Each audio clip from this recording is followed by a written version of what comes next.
2017 से ही drug peddler के संपर्क में रिया चक्रवर्ती रही है और रिया चक्रवर्ती के खिलाफ ये बहुत अहम सबूत है।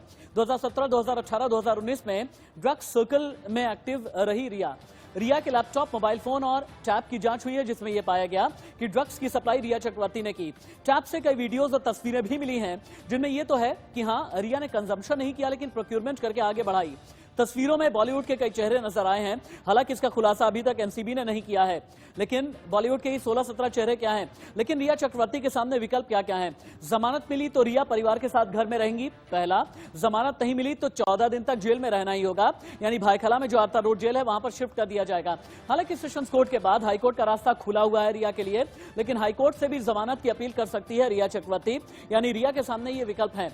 एनसीबी कोर्ट ने रिया को 22 सितंबर तक हिरासत में भेजा है और रिया के वकील सेशंस कोर्ट में जमानत की मांग करेंगे ठीक अब से 45 मिनट के बाद। यानी ये हो गए कुल मिला जुला करके लीगल रेमेडीज के जो ऑप्शंस होते हैं रिया के सामने। अगला चेंज ओवर करें, क्योंकि हम ये जानना चाहते हैं कि एनडीपीएस एक्ट की कौन कौन सी धाराएं लगी। एनडीपीएस का मतलब होता है narcotics, drug, psychotropic substance. NDPS की क्या क्या धाराएं लगी हैं और आप देखें। 8C ड्रग्स की तस्करी, 6 महीने की सजा या फिर जुर्माना, और धारा 28 लगी है ड्रग्स के लिए उकसाना, 10 साल तक की जेल होती है या फिर 1 लाख तक का जुर्माना होता है। धारा 29 ड्रग्स से जुड़े षड्यंत्र में शामिल होना, अपराध के हिसाब से फिर कोर्ट अपने प्रेरोगेटिव के हिसाब से फिर सजा का ऐलान करता है।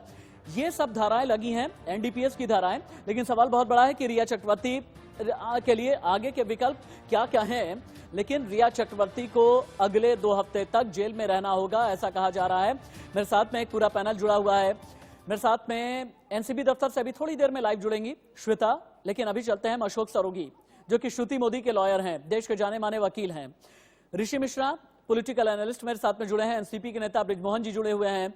गौरव कोचर हैं, देश के जाने माने लॉयर। भारतीय जनता पार्टी के नेता निरंजन शेट्टी भी अब से थोड़ी देर के बाद में जुड़ने वाले हैं। सबसे पहले अशोक सरोगी जी आपके पास आते हुए, रिया चक्रवर्ती बुरी तरह से फंसी हुई है। क्या यह माना जाए कि बॉलीवुड के और भी कई अहम खिलाड़ी हैं जो एनसीबी की जद में, सीबीआई की जद में और ईडी के रडार पर आने वाले हैं? क्या बॉलीवुड में खलबली मची हुई है? ये बताएं, समझाएं, क्योंकि आपके पास में कई एलिमेंट्स होते हैं। बहुत कॉमन है और इस हिसाब से अगर बाकी लोग आते हैं तो कोई नई बात नहीं है। मगर एक खुलासा करना चाहूंगा कि जब मैंने देखा कि रिया ने अपने वकीलों को कुछ कहा और एक्चुअल कुछ निकला, तो मैंने भी डिसाइड किया कि मैं अपने आप को जो है श्रुति मोदी से अलग कर लूं। तो उस हिसाब से फिलहाल जो है मैं कोई भी इंस्ट्रक्शंस नहीं ले रहा हूं उनसे, क्योंकि हो सकता है कि मुझे कुछ बता रहे हो और इन्वेस्टिगेशन में कुछ और निकले, तो मैं वो रिस्क नहीं लेना चाहता कि मेरे नाम पे कहीं ना कहीं इस पे दबाव पड़े। मेरे ख्याल से ये खबर ब्रेक करनी चाहिए हमें। बस 1 मिनट अशोक सरोगी जी से 10 सेकंड के लिए आपको रोक रहा हूं। मेरी एडिटोरियल टीम ये खबर ब्रेक करे। श्रुति मोदी के लॉयर अशोक सरोगी ने श्रुति मोदी से एक जो लीगल ओपिनियन देने वाले टर्म्स होते हैं पूरी तरीके से अपने आप को अलग कर लिया है। यानी श्रुति मोदी के वकील अशोक सरोगी ने अपने आप को अलग किया, क्योंकि खुद अशोक सरोगी का मानना यह है कि ये लोग अगर एनसीबी के रडार पर हैं, सीबीआई के रडार पर हैं, कुछ तो गड़बड़ है। ये खबर ब्रेक की जाए। अशोक जी अपनी बात आगे बढ़ाएं। जी, और बॉलीवुड का तो मैंने पहले भी कहा है कि आज जितने भी स्टार्स, खाली बड़े स्टार्स नहीं, इवन जो स्ट्रगलर्स है, आउट ऑफ 100 70 to 80% लोग जो हैं ड्रग्स के आदी हैं या एक दूसरे को सप्लाई करते हैं। जैसे जो जूनियर आर्टिस्ट हैं वो अपने आप को सरवाइव करने के लिए जो है बड़ों को खुश करते हैं और उनको ड्रग्स सप्लाई करते हैं। तो ये एक आम चीज भाई है। क्या करते हो? वो खोल दिया, ये बंद कर दिया। ये आम चीज है बॉलीवुड में, कोई खास बात करो इसको, और सालों से चला आ रहा है ये। ठीक है, आपका कहना यह है कि ड्रग्स की सप्लाई करना सालों से चला आ रहा है, बहुत कोई खास बात नहीं है। लेकिन मेरे साथ में चूंकि 2 पॉलिटिकल हस्तियां भी जुड़ने वाली हैं, जिनमें एक बृजमोहन जी मेरे साथ में जुड़ गए हैं, एनसीपी के नेता बृजमोहन जी। रिया चक्रवर्ती जेल चली गई, 3 और आरोपी भी हैं, उनकी रिमांड भी खत्म हो गई है और मुमकिन है कि उन्हें भी जुडिशियल कस्टडी में भेज दिया जाए। कहा यह जा रहा है कि बॉलीवुड में बहुत बड़े ड्रग्स रैकेट सिंडिकेट का भांडाफोड़ बहुत जल्दी होने वाला है। आपकी सरकार यानी शिवसेना, एनसीपी और कांग्रेस की सरकार, महाअघाड़ी की सरकार अभी भी सिर्फ और सिर्फ कंगना रनौत के ही पीछे पड़ी है ना? आप लोग को ये तो नहीं है ना कि अगर इतना बड़ा ड्रग्स रैकेट है, किसी भी तरह से बस्ट हो, अगर कोई गुनहगार है सलाखों के पीछे जाए? राशिद भाई, मैं आपको इस मामले में बहुत स्पष्ट कर दूं। अशोक जी ने अभी बहुत महत्वपूर्ण बात बताई है देश को कि मुंबई में फिल्म इंडस्ट्री में ड्रग का कारोबार बहुत लंबे समय से चल रहा है। हम लोग भी ये पहले दिन से कह रहे हैं कि इस पूरे मामले की जो सूत्र हैं वो आज की सरकार से जुड़े हुए नहीं है, ये पिछली सरकारों से जुड़े हुए हैं। और पिछली जो सरकार थी उसमें देवेंद्र फडणवीस जी गृह मंत्री थे, जो लगातार इस फाइल को, आपको याद होगा कि ममता कुलकर्णी जी को 2012 में उनको अरेस्ट किया गया था और 2014 में उनको सजा भी हुई थी। इत्तेफाक की बात ये हुई कि 2014 के बाद महाराष्ट्र में सत्ता का परिवर्तन हुआ और भारतीय जनता पार्टी की सरकार बन गई। वो पूरी की पूरी फाइल आज तक दबा के रखी हुई थी इन लोगों ने, और अगर इनकी सरकार ने ठीक ढंग से इसकी जांच की होती तो मैं आपसे निश्चित रूप से बोलता हूं कि बहुत बड़े रैकेट का खुलासा उसी समय हो चुका होता और किसी भी हालत में अपराधी नहीं बचते। और हमारी जो नौजवान पीढ़ी है, जो कलाकारों की एक बहुत बड़ी, जैसा भी आपने बताया, नहीं, आप चलिए ठीक है, एक बार के लिए आपको मान लेते हैं कि भारतीय जनता पार्टी की सरकार थी। चूंकि मेरी आवाज एको हो रही है, इसे ठीक किया जाए, साउंड इंजीनियर ठीक करें। मेरी बात सुनिएगा ब्रिजमोहन जी, आपका यह कहना है कि भारतीय जनता पार्टी की सरकार थी, ड्रग पेडलर को उन्होंने शील्ड किया। चलिए एक बार के लिए फेस वैल्यू पर आपकी बात मान भी लेते हैं, लेकिन आज की तारीख में आप लोगों को नहीं लगता कि आपकी सरकार, आपकी पुलिस रिया चक्रवर्ती को शील्ड कर रही थी, सैमुअल जैद और शौविक चक्रवर्ती जैसों को भी बचाने की कोशिश कर रही थी, और आज आप लोगों के लिए भी बहुत ही ज्यादा एम्बैरेसिंग सिचुएशन है। भाई, रिया चक्रवर्ती वो महिला हैं जिन्होंने सबसे पहले मुंबई पुलिस पर उंगली उठाई थी। उन्होंने सुशांत की हत्या, सुशांत की मृत्यु के तत्काल बाद गृह मंत्री जी को एक ट्वीट किया था जिसमें उन्होंने मांग की थी कि मैं सीबीआई से इसकी जांच चाहती हूँ। यदि उनका विश्वास मुंबई पुलिस में होता तो निश्चित रूप से वो मुंबई पुलिस के पास जाती या सरकार के किसी ऐसे आदमी के पास जाती जो गृह विभाग से जुड़ा हुआ था, लेकिन उन्होंने बात की भारत सरकार के गृह मंत्री से, तो उनको तो पहले दिन से मुंबई पुलिस में विश्वास नहीं था। एक महिला कर्मचारी भी हैं और रिया चक्रवर्ती को लेकर के निकली हैं। रिया चक्रवर्ती ब्लैक कलर का श्रग पहने हुए, जिस श्रग के साथ में रिया चक्रवर्ती निकल चुकी है भाईखला जेल के लिए।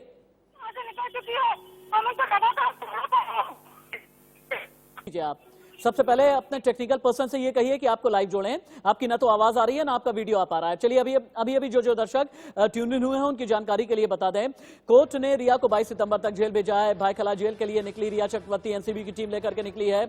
एनसीबी दफ्तर से निकलते हुए आप देखें रिया चक्रवर्ती नजर आ रही है, एनसीबी की महिला कर्मी भी रिया चक्रवर्ती के साथ नजर आ रहे हैं, और ये एनसीबी की गाड़ी है जिसे लेकर के भाईखला यानी कि आर्थर रोड जेल अब रिया चक्रवर्ती को लेकर के जाया जाएगा। जेल मैनुअल के मुताबिक ही वहां पर रिया चक्रवर्ती को ट्रीटमेंट दी जाएगी, यानी अब से लगभग आधे घंटे के बाद रिया चक्रवर्ती पहुंचने वाली है।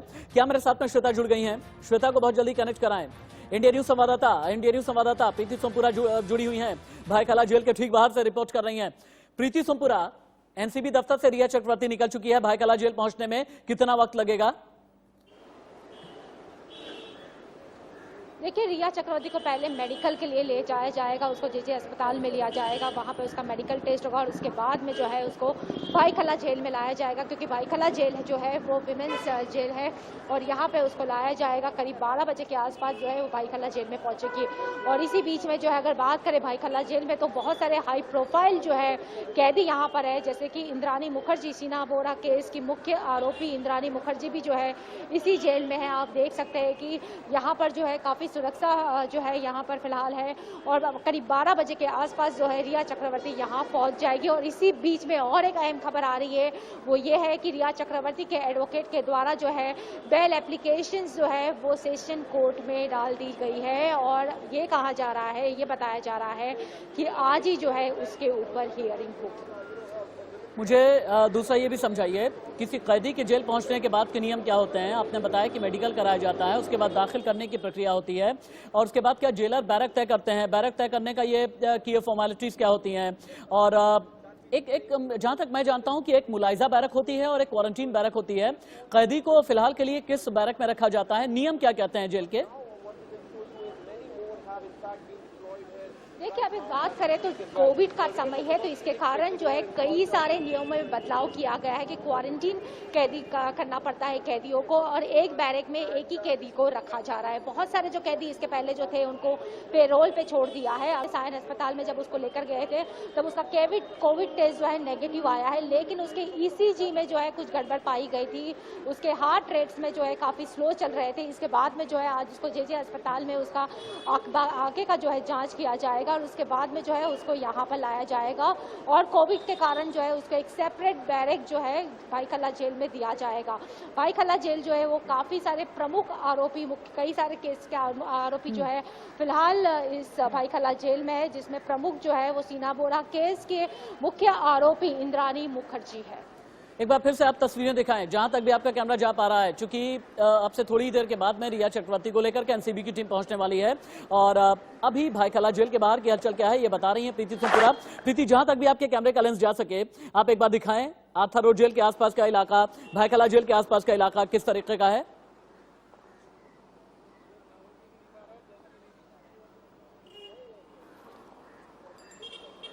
प्रीति सोमपुरा, क्या आप मुझे सुन पा रही हैं? प्रीति, कोशिश ये कीजिए कि लगातार मेरे साथ कनेक्टेड रहें। आप एक सवाल का जवाब देने के बाद भी आपको कनेक्ट रहना बहुत जरूरी है। प्रीति सोमपुरा को कनेक्ट करें मेरे साथ में और श्वेता को भी कनेक्ट करें। देखिए एक गाड़ी फॉलो कर रही है, अभी जो तस्वीरों में आपको नजर आ रही है रिया चक्रवर्ती को लेकर के जो गाड़ी निकली है भाईखला जेल के लिए। प्रीति जुड़ गई है क्या मेरे साथ? प्रीति और श्वेता को मेरे साथ में पैच कीजिए जितना जल्दी हो सके और दोनों ही रिपोर्टर से ये कहिए कि हाँ प्रीति सोमपुरा की आवाज आ रही है। प्रीति, अभी ये बताएं कि भाईखला जेल के आसपास की हलचल क्या है, जल्दी बताएं।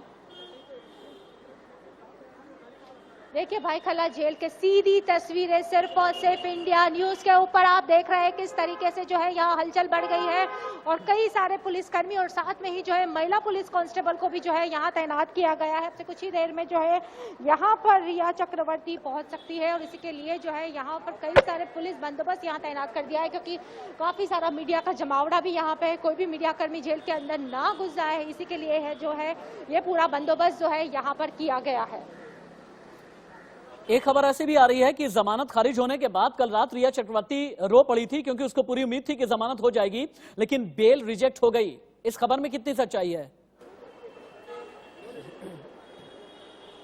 देखिए जिस तरीके से कल रात भर जो है करीब 11 बजे तक जो है पूरे कोर्ट की प्रक्रिया चलती रही है और आखिरकार जब उसको लग रहा था कि जब ये खबर आई थी कि एनसीबी जो है उसकी रिमांड नहीं लेगी बल्कि जुडिशियल कस्टडी ले रही है, तब एक उम्मीद जगी थी उसको कि उसको जो है रिहा हो सकती है, वो एनसीबी की कस्टडी से रिहा हो सकती है। लेकिन जब कोर्ट ने ये कह दिया, जब किला कोर्ट ने ये कह दिया कि अगर उसको जमानत चाहिए तो उसको ऊपरी अदालत में जाना पड़ेगा, यानी सेशन कोर्ट में जाकर एप्लीकेशन डालनी होगी। रात को जो है कोर्ट बंद हो गया था, तो आज सवेरे जो है सेशन कोर्ट में उसकी जमानत की याचिका डाली गई और अब से कुछ ही देर में जो है उसकी हियरिंग शुरू भी हो जाएगी। थोड़ी देर में हियरिंग शुरू होने वाली है, लेकिन अभी मेरे साथ में चूंकि अशोक सरूगी है, ब्रिजमोहन श्रीवास्तव है, ऋषि मिश्रा है, गौरव कोचर है। क्या गौरव कोचर भी मेरे साथ में लाइव है? देश के जाने माने लॉयर गौरव कोचर, चलिए उन्हीं के बात में चलते हैं। गौरव कोचर जी, हालांकि हमने लीगल तमाम चीजें समझ ली हैं, अब मैं आ जाता हूं ड्रग्स एंगल के पास, सुशांत के कातिल के एंगल पर। सीबीआई जांच अभी पूरी तरह से कॉन्फिडेंशियल रखी जा रही है। डीआरडीओ गेस्ट हाउस में क्या चल रहा है किसी को भी पता नहीं चल पा रहा। क्या यह माना जाए कि अब अगला नंबर सुशांत के कातिल पर है, सुशांत का कातिल पूरी तरह से रडार पर है? और कहा यह भी जा रहा है कि चूंकि इतनी बार बांद्रा में जो फ्लैट है सुशांत सिंह राजपूत का, वहां पर सीबीआई पहुंच चुकी है, कई बार क्राइम सीन को रिक्रिएट किया है, तो क्या यह माना जाए कि सीबीआई बहुत जल्दी सुशांत के कातिल को लेकर के भी कोई बड़ा खुलासा करने वाली है? नहीं सर, जो मुझे लगता है कि आप कह रहे हैं सीबीआई की इन्वेस्टिगेशन बहुत कॉन्फिडेंशियली चल रही है। अथॉरिटीज की इन्वेस्टिगेशन हमेशा कॉन्फिडेंशियल चलती है, पर हमारा मीडिया एक बहुत बड़ा रोल प्ले कर रहा है, जो छोटी छोटी चीजों को भी बाहर लीक कर रहा है, वो नहीं होनी चाहिए एज पर लीगल सिस्टम जो हमारे है। और आप कह रहे हैं अभी डाइवर्जन जो सुशांत के केस पे हो जाएगा, जो मर्डर या कल्पेबल होमिसाइड या सुसाइड का केस है उसकी तरफ हो जाएगा, वो अभी थोड़ा सा दूर ही है, क्योंकि आज अभी रिया की अगर बेल याचिका फाइल हो चुकी है, उस पर सुनवाई और उस पर क्या ऑर्डर होते हैं पहले तो वही देखा जाएगा, और वो कानूनी प्रावधानों के अंदर अपना बेल उसको मिलनी ही चाहिए, मैं जो समझता हूँ, क्योंकि नारकोटिक्स में क्योंकि उसके पास ऐसी कोई रिकवरी नहीं हुई है अभी ऐसा, और जो सेशन में बेल फाइल करी है, लेट्स सी अबाउट दैट कि क्या उसका आउटकम रहता है। पहले उस पर आउटकम देख लेते हैं, तब उसके बाद डाइवर्जन होगा सुशांत के जो मेन केस है। ओके ठीक है।